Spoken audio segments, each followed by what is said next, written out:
Ladies and gentlemen, good day and welcome to the Sutlej Textiles and Industries Limited Q4 and FY21 earnings call. As a reminder, all participant lines will be in the listen-only mode, and there will be an opportunity for you to ask questions after the presentation concludes. Should you need assistance during the conference call, please signal an operator by pressing star then 0 on your touchtone phone. Please note that this conference is being recorded. I now hand the conference over to Mr. Bipin Walmie, Whole-Time Director and CFO, Sutlej Textiles. Thank you and over to you, sir. Thank you and good afternoon, everyone. I welcome you all to the earning conference call of Sutlej Textiles and Industries for the quarter Q4 FY21 and year ended March 2021. I hope all of you and your families are safe and healthy in this second wave of COVID-19. I have with me Sri Udip Singh Chatra, President and CEO of Sutlej Textiles and Industries Limited, and Stellar IR Advisor, our investor relationship team. The result presentation has been uploaded on the exchanges, and I hope everyone had an opportunity to look at it. I will take you through financial performance highlight, followed by industry and business insight by Sri Udip Singh Ji. We successfully commissioned Sutlej Green Fiber project on 1st March 2021, and majority of capex as planned in FY21 has been completed, including routine capex. As you know, as you would be having seen, our performance during the quarter has been very encouraging. Our units were operating at full capacity in Q4 FY21, backed by buoyant demand for the quarter. While our yarn business has performed very well, I would also like to highlight that we saw some improvement in home textile business in terms of export and cost optimization initiatives, which helped to reduce overall cost and also some losses to some extent during the quarter. The company has also declared dividend of 30%, that is 30 paise per rupee. During the quarter ended March 2021, the company reported consolidated total income of 688 crore against rupees 545 crore in Q4 FY20 and 557 crore in Q3 FY21. The capacity utilization stood at around 93% on an average for our yarn business in Q4 21 as against 85% in Q2 FY21. EBITDA during the quarter was 82 crore as against 23 crore in Q4 FY20 and 52 crore in Q3 FY21. Net profit during the quarter was 28 crore as against loss of 14 crore in Q4 FY20 and a profit of 12 crore in Q3 FY21. As far as leverage and borrowing is concerned, despite COVID-19 pandemic situation since March 20, the total consolidated debt has increased only by 36 crore to 907 crore from 871 crore. I am happy to inform that despite increase in overall debt, the interest cost has still come down by 17% to rupees 38 crore in FY21, with better working capital management, reduction in interest rates, and other initiatives taken by the company. Moreover, the debt to equity ratio has continued to remain below 1 even during such challenging year. We also could maintain a sufficient liquidity, and unutilized working capital lines are over 40-45% of my sanction limit. We continue to monitor and ensure that there is a sufficient liquidity, and we are able to meet all our obligations in time as we see a revival in demand going forward. That is all from my side. Now I would request Sri Udip Singh Ji to share the business outlook and industry scenario, and then we can open the floor for question and answer session. Thank you, and over to Sri Udip Singh Ji. Thank you very much, Bipin Ji. Good afternoon, ladies and gentlemen. My sincere thanks for joining this earning call, and I do hope you all, your colleagues, your families are fine, and I pray that we are able to bear what we are passing through, all this, what is going on responsibly, with empathy, resilience, and composure. The last year had been a challenging year, and in my opinion, most of the organizations had been designed for a more stable environment, and year 2020 taught us all that this doesn't and won't exist anymore.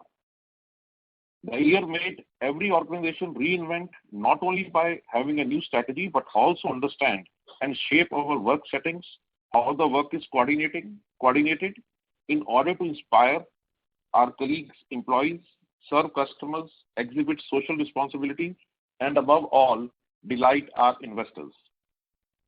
As per the statement given by our executive chairman, as you would have gone through in the press release, I just quote him, quote, "The company has successfully navigated the challenging market dynamics that prevailed in fiscal 2021 due to COVID-19 pandemic.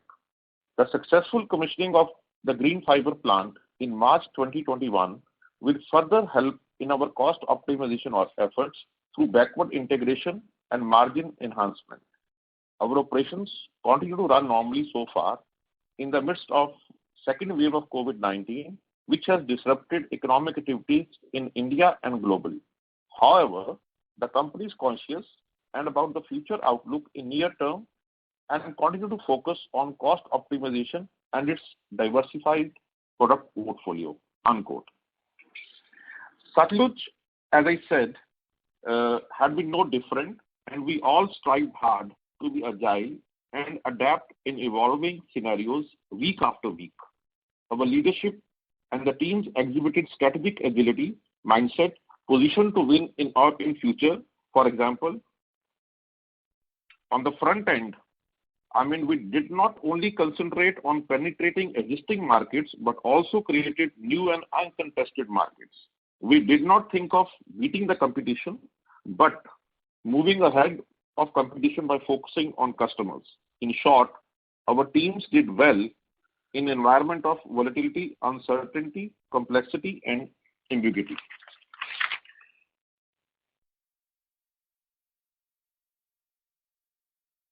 Am I audible? Yeah, sir. Okay.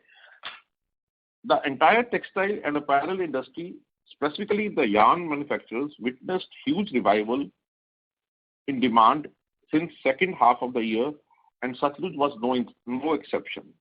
There was strong domestic demand, particularly for hosiery sector, and in the last quarter, to some extent, the weaving as well, and even stronger export demand from China, as US put ban on imports of it from Xinjiang cotton led to a shortage of yarn, resulting in very fast and steep increase in yarn rates.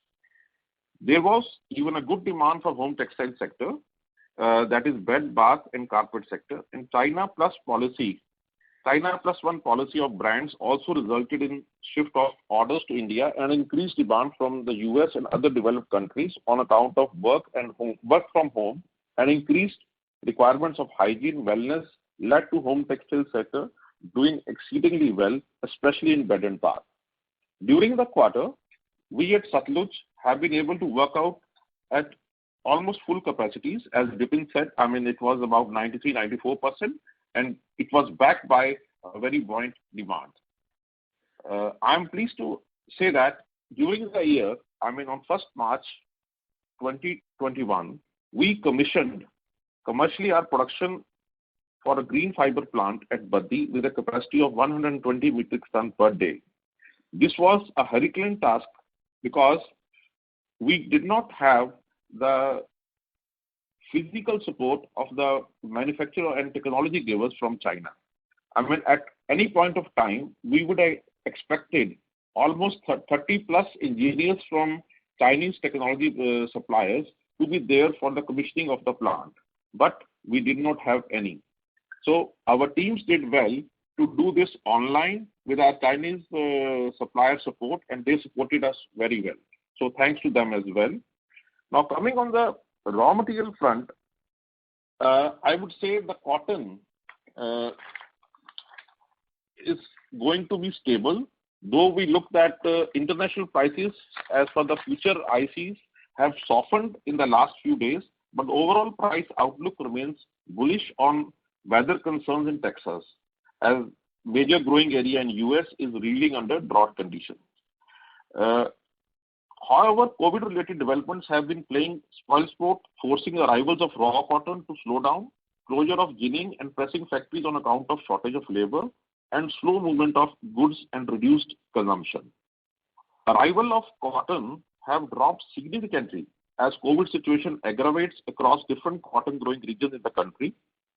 Daily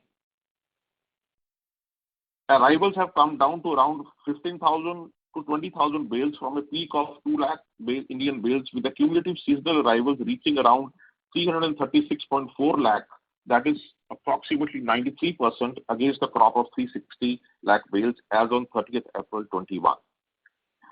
Domestic prices for some time now are stable but have remained firm and are likely to remain stable to higher for the rest of the current season 2021. The current prices of J34 cotton from North and Shankar 6 from Gujarat are going to be range bound. New crop sowings in North are already underway, and sowings in the rest of the country will largely depend on timely and adequate onsetting of monsoons, which have so far been predicted to be normal for the year 2021.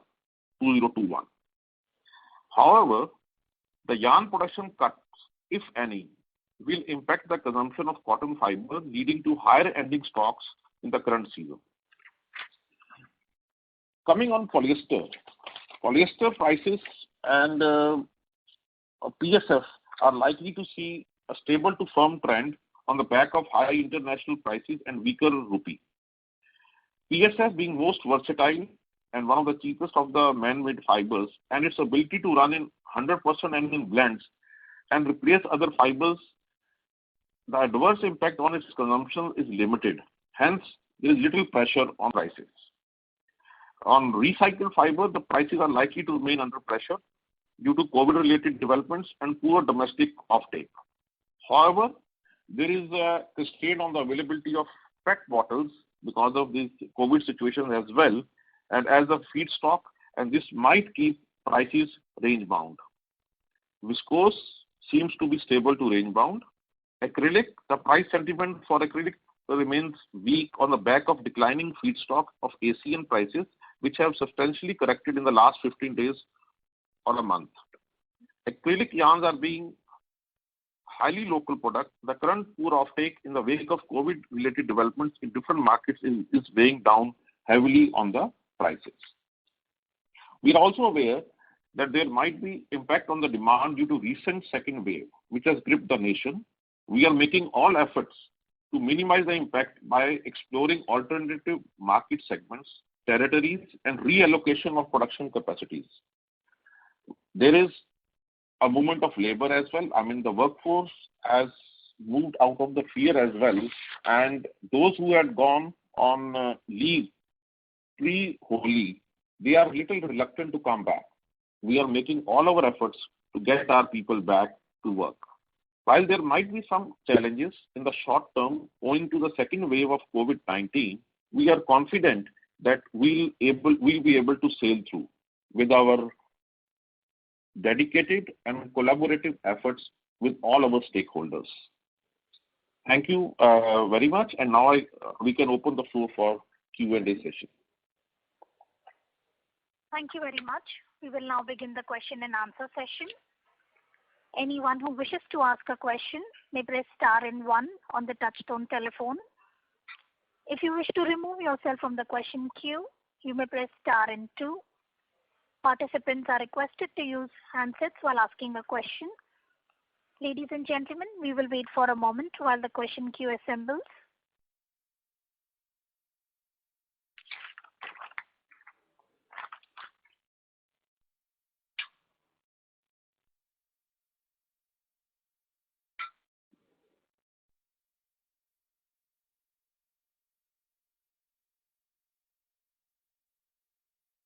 We would like to remind participants that you may press star 1 to ask a question.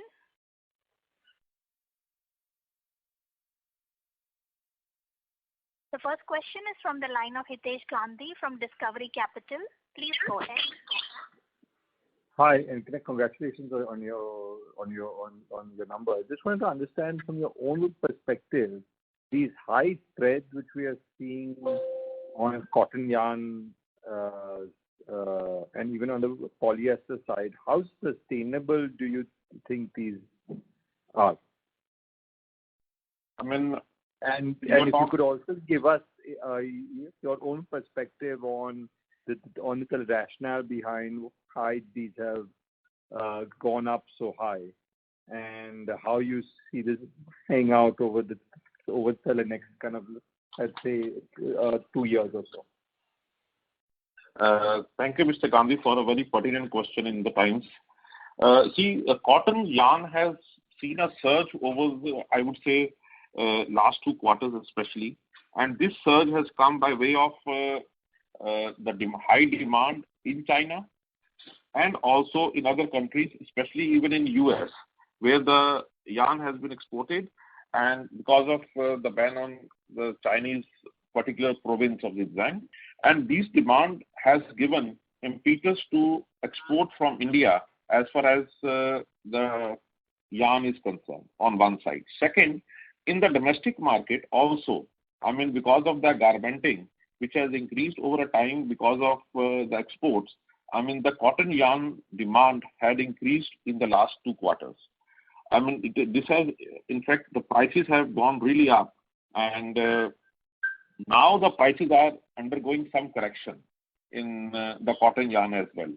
I think, in my personal view, that the cotton yarn prices were exceptionally high in the last quarters. This would see correction, and the present state of affairs in terms of prices would be almost sustainable at this level over the next couple of quarters or 3 quarters. I don't think I should be able to give you a horizon for 2 to 3 years, because this is something which is difficult to say as on now, because we see these fluctuations every day. But we feel that in next at least couple of quarters, subject to COVID thing, the cotton yarn should be at these prices, if not lower than these. Got it. And effectively, could you also comment then on the actually polyester side of things? Polyester, we feel that the polyester prices would be stable to range bound. We don't see any much increase in the polyester prices going up. Ultimately, it's a spread. Look, I understand that cotton prices had gone up and they've kind of corrected slightly now, right? And same with the polyester. Ultimately, it depends on where oil is and chip prices are and chip spreads are, right? But where is actually the how are the spinning spreads looking? I would say that there is definitely a pressure on polyester yarn, especially in dyed, the segment we are in. So that way, grey polyester, in terms of polyester cotton blends, have been doing exceptionally well in the export market. But the sentiment in domestic market for polyester blends and dyed blend of polyester, is quite low, because for example, even the formal wear is not working today. The school uniforms are not working today. But is this all a COVID impact effectively? Yes. As you see that these formal wear and school uniform, that is a clear COVID impact. And today the polyester blend yarn, which goes in the weaving sector in domestic market and even in export to some extent, has been highly impacted. Adversely impacted, I would say. Got it. And so, this is when you are comparing right now compared to Q4, is it? Yes. If you look at the fiber prices, in the difference in fiber prices between, say, from November to Q4, the polyester prices fiber increased by 32%. And this was due to various reasons, their internal reasons in terms of the raw material, oil prices, the freight, because this is in parity with the imports. So the freight in the last 2 quarters have gone up substantially from 2 cents to almost 11 cents.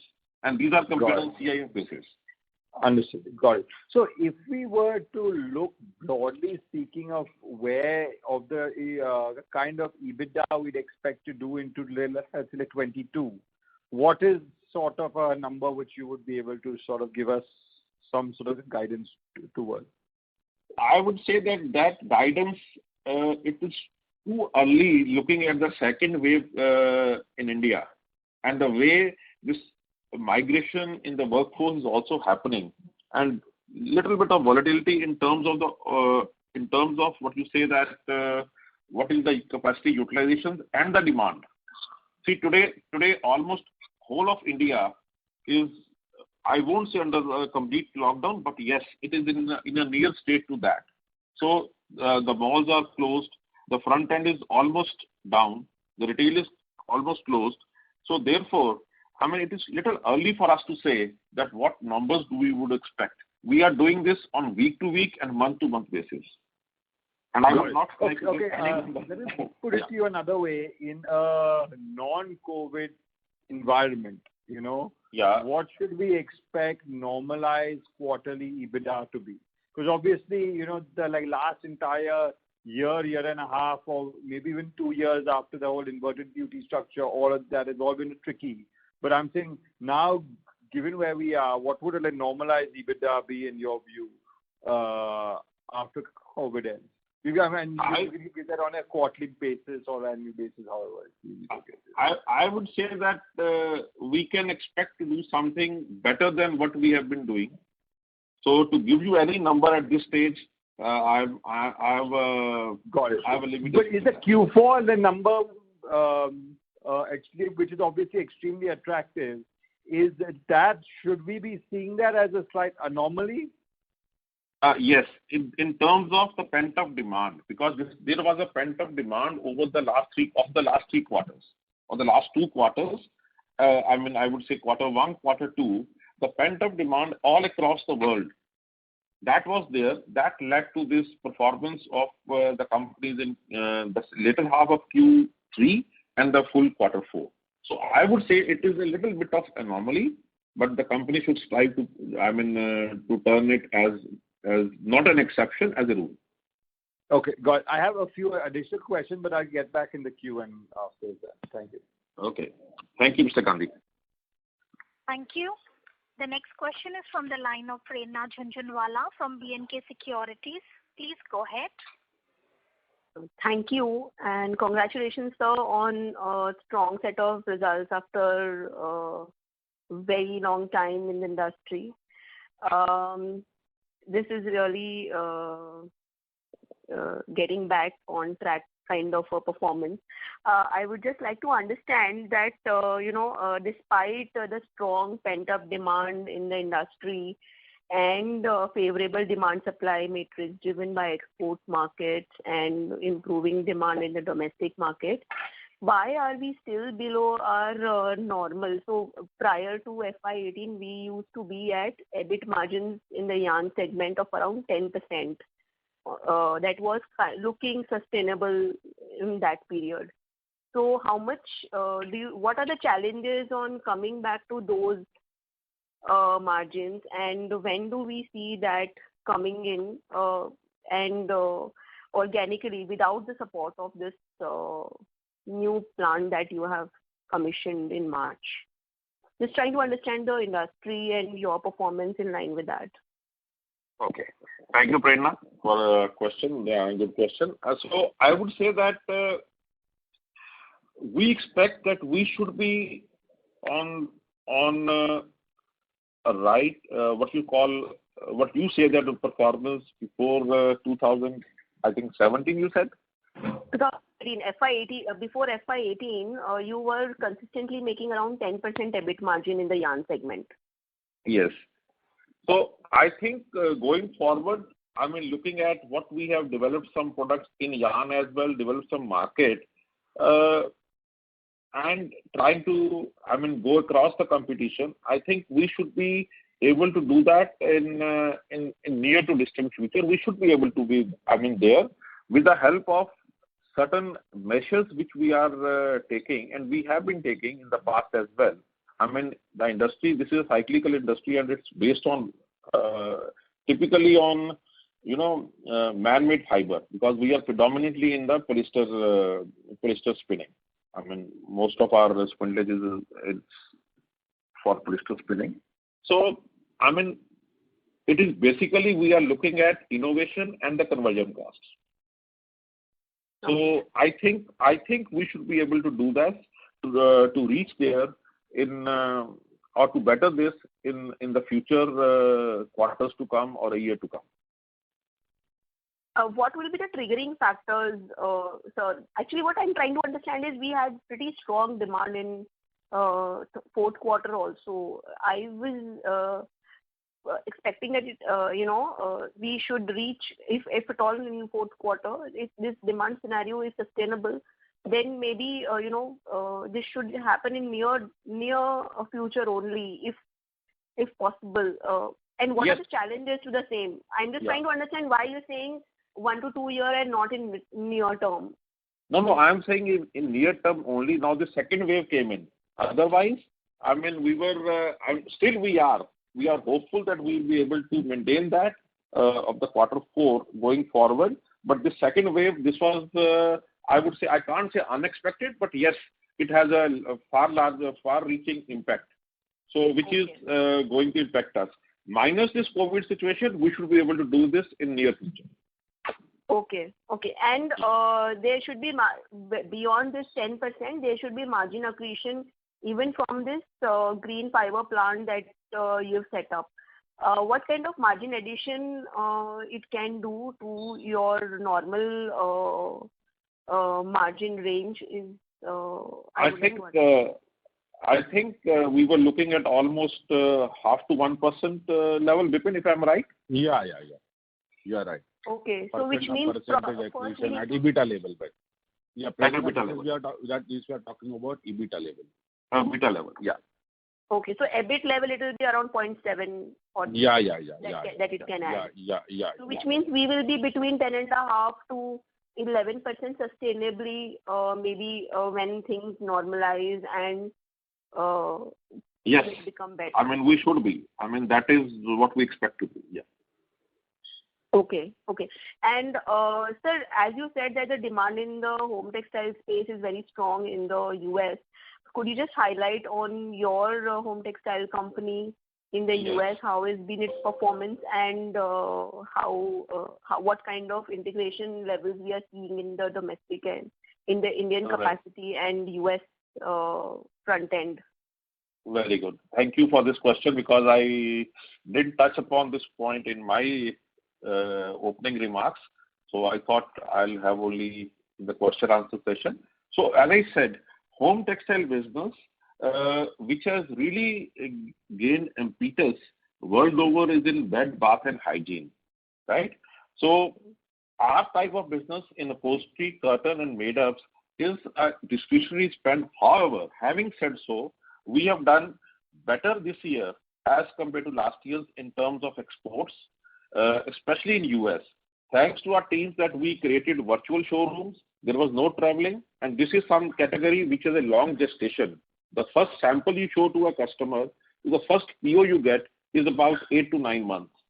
However, I mean, during this period of lockdowns and pandemic last year, we did everything virtually. We had a virtual showrooms. We created a cut service in India where we named as Nestera. There we launched a website, nestera.com.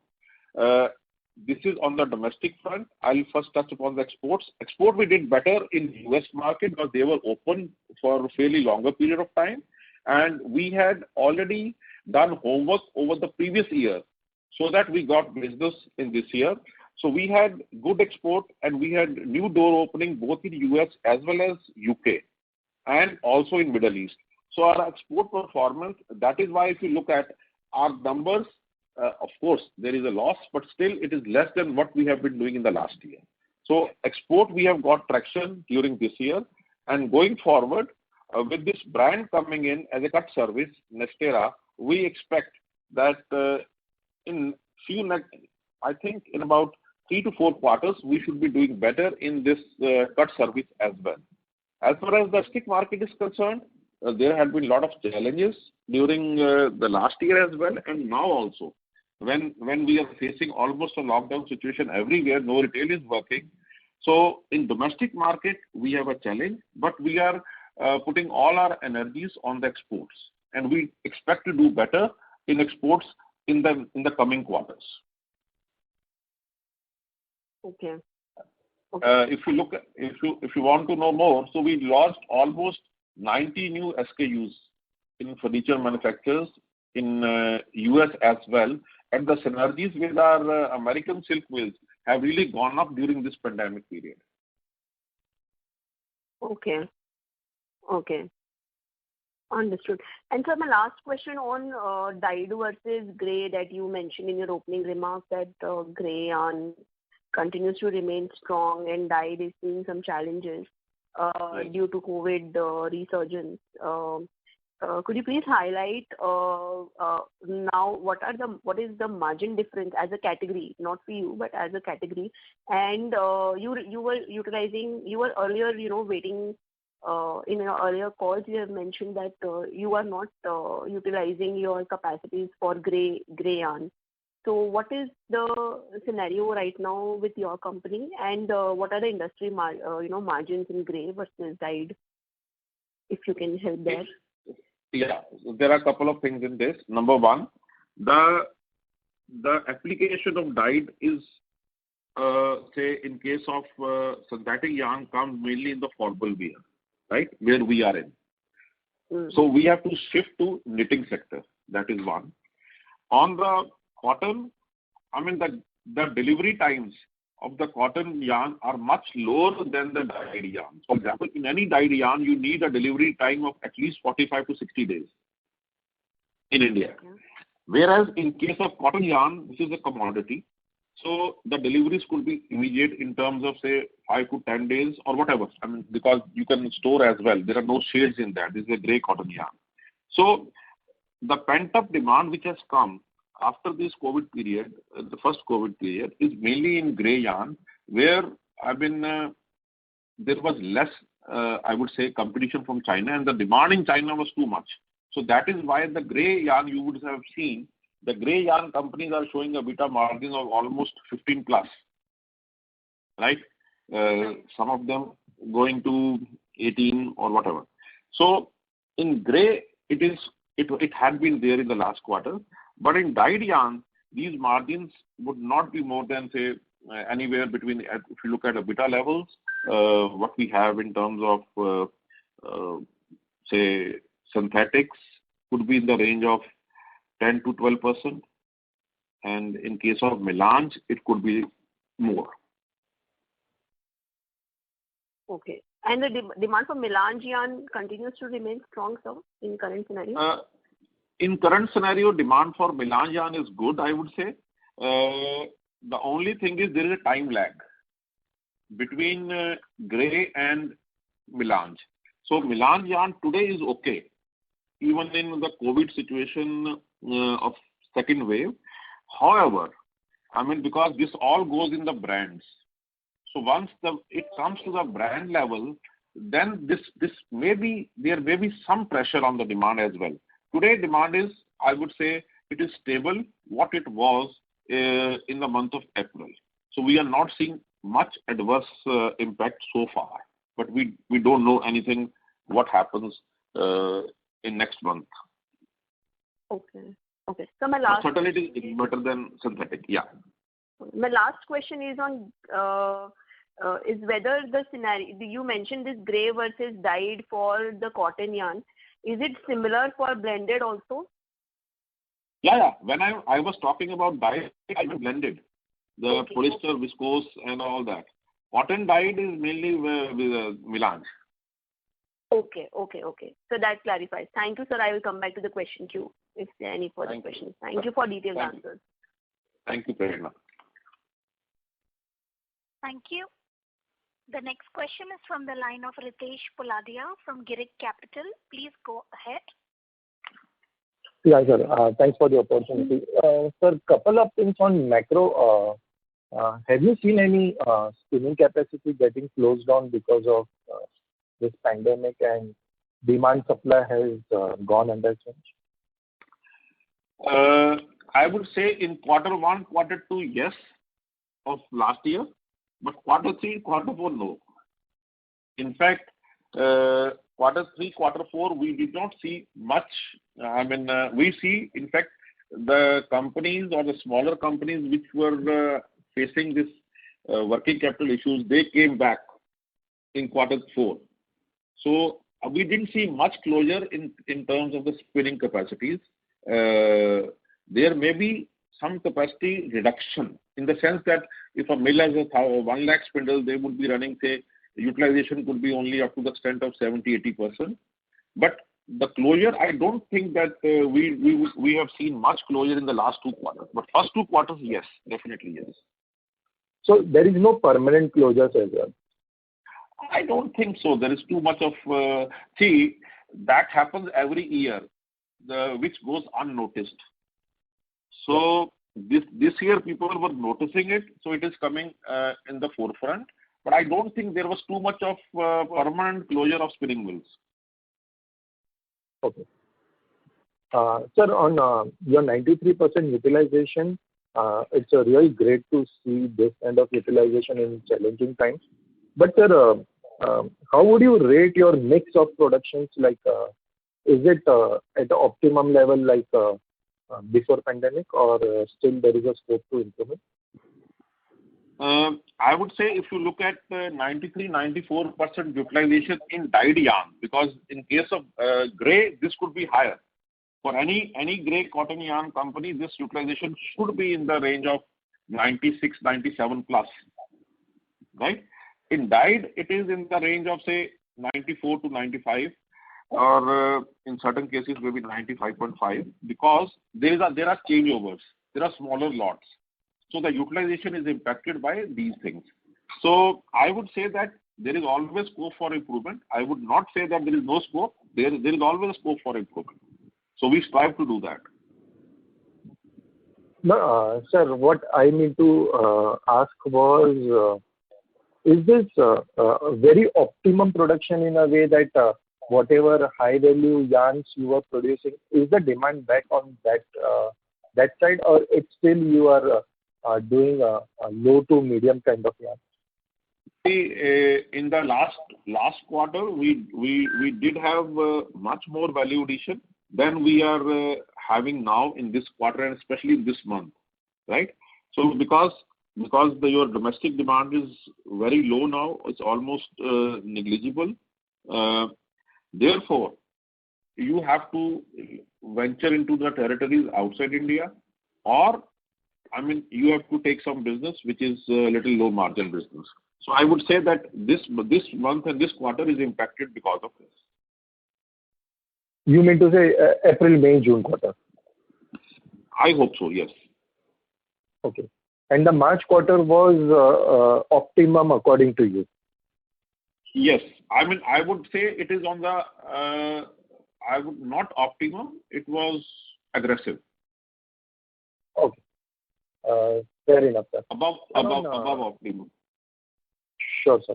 And sir, on your home textile, sir, as you said that the company is on one side of a business, that's upholstery and bed sheets and all such cases, but not in the bath and towel side. Do you have any case to have the full range of home textile business, or do you want to focus only on this? See, as a strategy, we would like to focus on the adjacent categories, because for upholstery and drapery, bath is altogether a different category, and it is a different, it's altogether a different ballgame. So we would like to be in home textiles, expand in adjacent categories. For example, made-ups. For example, very specialized sheeting, not the run-of-the-mill sheeting. No. So these are the adjacent categories we can think of. But as far as bath is concerned, I don't think we have immediate plan on our board to do that. Sure, sir. So now the American Silk Mills, I believe, 3 years of acquisition is done. How would you rate the acquisition and go forward plan? I would say this will be a very strong case for us going forward, because See, any acquisition you do I would say, in the distant territories, and with the motive to have a foothold and footprint in those territories, I think that purpose has been served well over the 3 years, because this is a legacy company. We took over a brand which is since, I think, 1896 or something. So we took that company. We have invested in terms of time and money over the last 3 years, and now I think next couple of years are going to be where we are going to take off from this brand. And we have a team in place, we have product line in place, and above all, we have a very high level of synergy between India and American Silk Mills in US in terms of the product development as well. Sir, is there a case of American Silk Mills plus India Home Textile business can have a 500 crore turnover in next 3 years? I think it all will depend on the COVID situation. If it persists, it may or may not, but otherwise we are confident in next few years we will go to that level. Great, sir. That's all from my side as of now. Thank you, sir. Thank you, Ritesh. Thank you. Ladies and gentlemen, please limit your questions to 2 per participant. Should you have a follow-up question, would request you to rejoin the queue. The next question is from the line of Nitin Agarwal from Shreya Investments. Please go ahead. Good afternoon, sir. Congratulations on your great set of numbers. Thank you. You said the dyed yarn and the grey yarn. So the grey yarn manufacturers are showing 14-15%, but normally my understanding is that dyed yarn should have a better profile. So do you think that the market scenario will change going forward? Sorry to interrupt, Mr. Agarwal. So there is a slight disturbance coming from your line, sir. Okay. Is this line clear now? Yeah. All right. Yeah, I think so.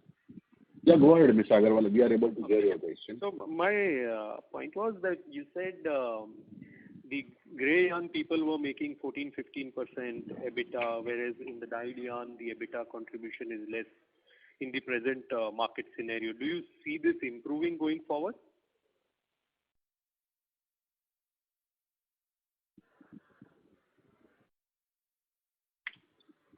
Hello. Sir, Hello. The line from, Hello, Udip, are you there? so the line from Mr. Singh is disconnected. Kindly stay on line till I reconnect.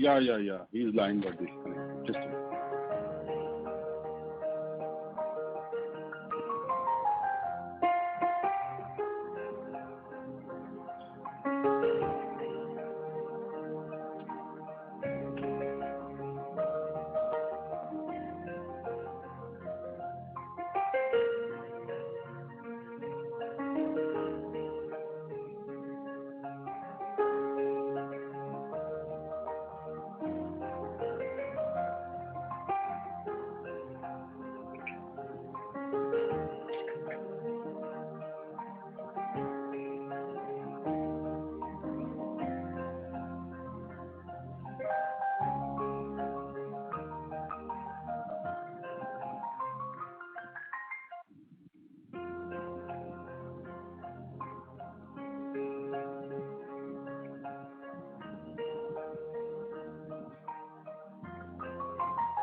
and gentlemen, we have Mr. Udip Singh connected to the call. Thank you, and over to you, sir.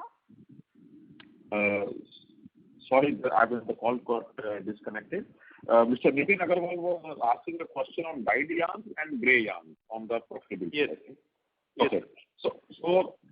See, if you compare like to like, the dyed in cotton would be better margin as compared to the grey. But when we talk of dyed yarns, we talk of as a basket with synthetic. I mean, with the blended yarns. So definitely, the blended yarn margin is lower than the dyed cotton yarns or the melange yarns. So therefore, when we see as a EBITDA of a company as a whole, I mean, this is what the difference is. And do you see this scenario changing going forward, or this will remain constant like this? See, to be very honest with you, I mean, dyed yarn in case of in the present scenario, I don't think, because see, the demand in weaving sector is decreasing, so the dyed yarn in case of synthetic, I don't think there will be too much improvement, but definitely we can go for the value-added yarns, which goes in the various sectors, including the home textiles or the automotives. So that is one area where we could focus on. Okay. So second point, are you planning to sell your home textiles in US and in India through these platforms like Flipkart, Amazon, etc., or you have no plans as of now? Because I don't see any mention in your PPT. Yeah, because the reason being that we are, as of now, we are in the fabric. So the fabric is sold to the converters or the jobbers. So now we might think of going in for what you call stitch case, which is more prevalent in US rather than in India, because there are standard sizes available there. I mean, the window sizes are very standard. So that could be sold to the e-com. However, in American silk mills, we have started with the e-com. In India, we are doing e-com to the extent of B2B. That is retailers ordering on us for the cut service.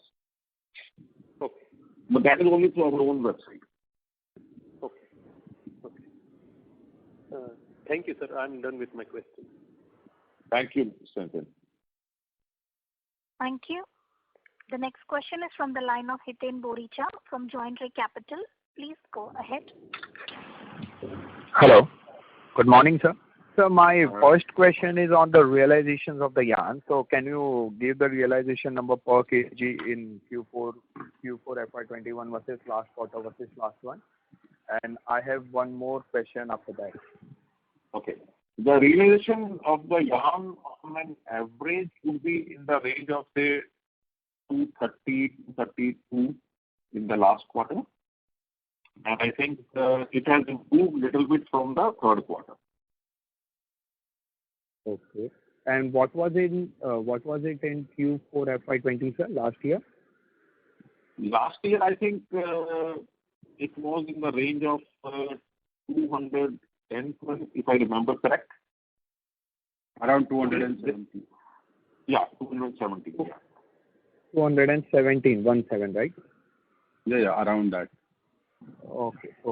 And one last question, sir. So my second question is on the capex side. What is the capex we have spent in FY21, and what is the capex plan for FY22, sir? Vipin, you would have the so routine capex. What we have done is around 51 crore in current year. What we call as a debottlenecking capex, and similar capex is planned for the next year. It could be sometime. So what we consider is that 50 to 60 crore is a routine capex. What we consider as a. So last year it was 51, maybe in the same zone or maybe slightly more. It would be between 50 to 60 crore in FY22, correct? Correct. Yeah, that is what the right now is. Okay, sir. Thank you. That was from my side, sir. Thanks. Thank you. The next question is from the line of Harish Yat, an individual investor. Please go ahead.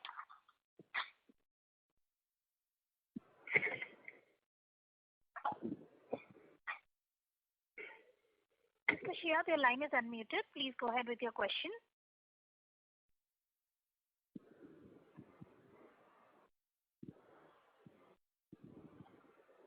Mr. Shia, I would request you to unmute yourself if muted from the handset. Hello. Hello. Yes, please. Yeah, sorry for the delay. My question is regarding your green fiber plant, which you have put up recently. I know it is at a nascent stage and the environment is also not good. But during the optimum production in this plant, what is the cost advantage per ton of using this fiber vis-a-vis the buying from outside? See, I would say that to quantify advantage in terms of the cost per kg or per ton is not the right thing when you are backward integrated. See, there are things like in terms of the consistency in quality, because this is recycled. This is not something which is fresh, which is blended by two raw materials and made as fiber. So the advantage of this backward integration would be right from the raw material stage, what type of bottles are we buying and what type of consistency in quality we are giving to our spinning process. So that is one advantage, which will give us advantage in the spinning operations. That is why when we say that a beta level will be half to 1% beta level. So that advantage is that, number one. Number two, we can develop various different type of fibers in terms of the deniers, in terms of the cut length, and also in terms of finishes. So, in my opinion, giving a cost advantage would not be the right thing in case of integration. Had it been a standalone project, then I could tell you what would be the price or the cost and price of the fiber. Okay, fair enough. What was the capex on this plant? I think between the capex is around 220. Okay. And what is the rate of return on this investment? So rate of return when we conceived the plant, it was around 12 to 13%. Okay. So approximately payback period will be 5 to 6 years. Slightly more, 7 years. Okay. Any major capex cycle we want to take away in the next future when the normal environment comes in? Because, in textile, as I understand, the spinning mills always run about 90%, so there is no, wear tear maintenance you do with that, all this, you can achieve maximum 90, 93, 95%. So what is the next capex cycle we are planning? So currently we do not have any major capex. As I mentioned few minutes back, we do not have major capex for the project which is planned. As you rightly said, there is always a debottlenecking and a routine capex required in the textile industry, since we also have 420,000 spindles. So we typically have planned, as I said, 50 to 60 crore for the next year.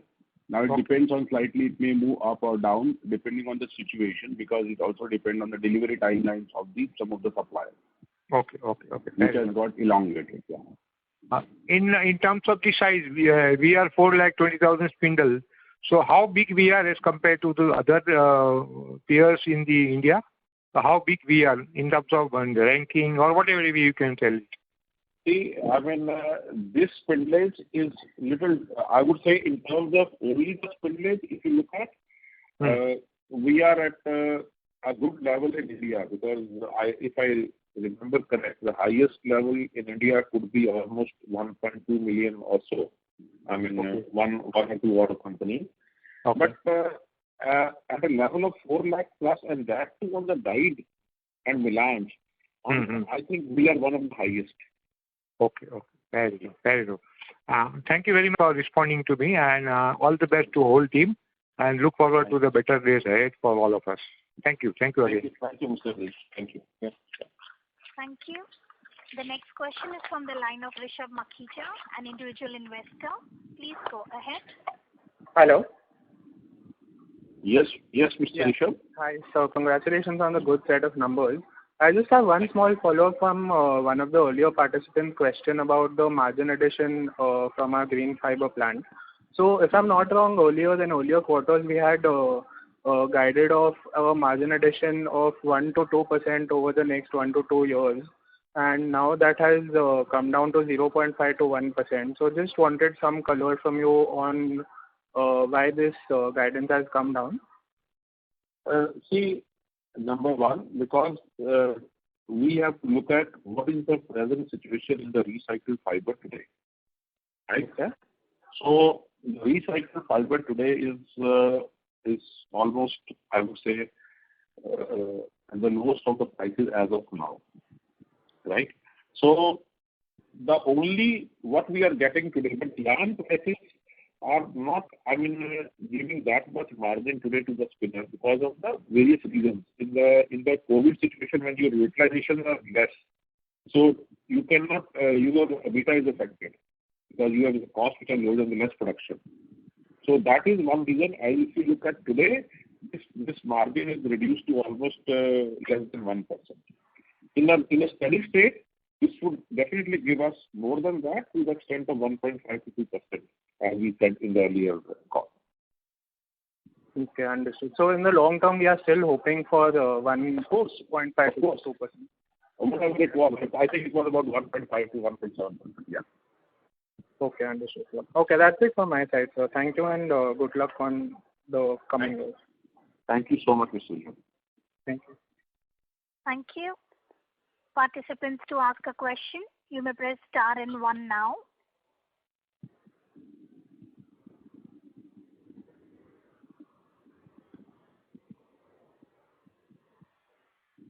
We would like to remind participants that you may press star 1 to ask a question.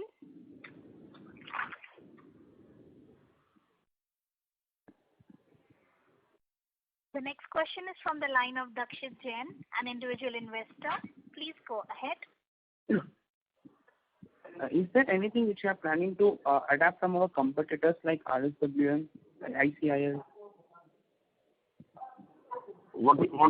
Sorry, Mr. Jain, your question is there anything we are wanting to? Learn from our competitors and we want to adapt the same, like from the RSWM or ICIL, any competitors which you are planning to adapt? Yeah, I see. We always look at, we are always open and we are always ready to learn and imbibe good things from anybody, may it be competitor, may it be adjacent category player or whoever. So we are always open to that and we would like to do that. There's no harm in that. In fact, we would love to do that. That's it, sir. Thank you. Welcome. Thank you. Reminder to the participants, anyone who wishes to ask a question may press star and 1 at this time.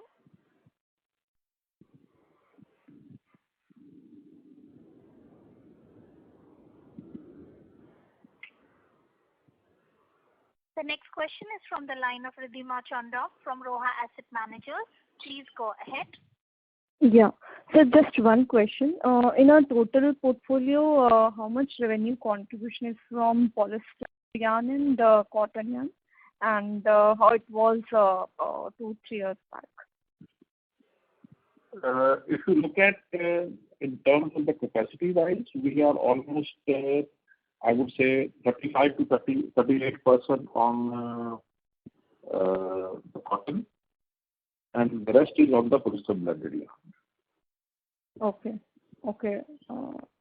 And 3 years back means in terms of revenue as of now?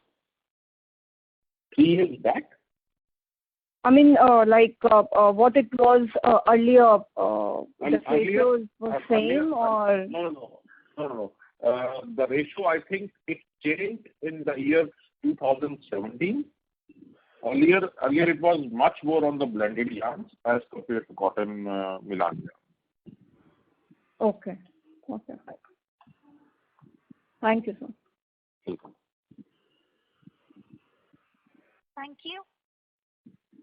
As there are no further questions, I would now like to hand the conference over to Mr. Updeep Singh, President and CEO, Sutlej Textiles for closing comments. Thank you so much. And I would like to thank you all for attending this call and taking time off. And I'm also thankful to the board, the executive chairman, and all my colleagues and the team members and all our esteemed investors for giving us encouragement for the management team to perform in these situations of COVID as well. I mean, the plants across have done exceptionally well to get us to the utilization level of what has been in the quarter 4 and going forward. We say that we keep it up. Also, I would like to comment in my remarks that we as a company, we are going ahead aggressively on the vaccination program, which give us confidence that we'll be able to wade through this COVID situation in the best possible way. And we wish all of you safety and healthy period going ahead. And thank you very much for taking the time off. Thank you. On behalf of Sutlej Textiles and Industries Limited, that concludes this conference. Thank you for joining us, and you may now disconnect your lines.